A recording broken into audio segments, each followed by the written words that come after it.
আমি আগেই বলেছি তোমাদের যে আজকের এই যে ভিডিওটা, সেই ভিডিওটা হচ্ছে গল্প কবিতার 5 নম্বরের প্রশ্নের সাজেশন হিসেবে। তোমরা জানো যে তোমাদের গল্প থেকে কি কি গল্প আছে তোমাদের বইতে? জ্ঞানচক্ষু, পথের দাবি, নদীর বিদ্রোহ, বহুরূপী আর অদল বদল, তাই তো? আর কবিতা থেকে কি আছে? অসুখী একজন, আফ্রিকা, অভিষেক, আয় আরো বেঁধে বেঁধে থাকি, সিন্ধুর তীরে, আর অস্ত্রের বিদ্রোহ আর প্রলয় উল্লাস।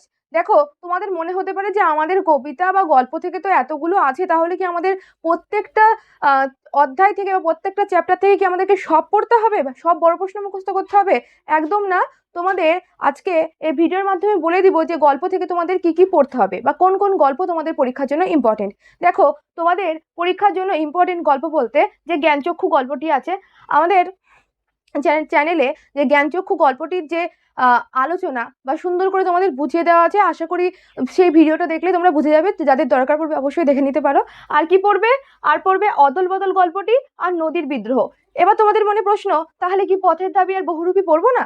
না, সেইভাবে পড়তে হবে না। অবশ্যই একবার চোখ বুলিয়ে যাবে বা দেখে যাবে, যাতে আহ ধরো অসুবিধা না হয়। সব প্রশ্ন দিলে যেন সেখান থেকে অসুবিধা না হয়। আজকের ভিডিওটা যেহেতু তোমাদের 5 মার্কের প্রশ্নের উপর নির্ভর করে, তাই তোমাদের 5 মার্কের জন্য বা 5 মার্কের প্রশ্ন কোন কোন গল্প থেকে পড়তে হবে? জ্ঞানচক্ষু, অদল বদল আর নদীর বিদ্রোহ থেকে। ঠিক আছে?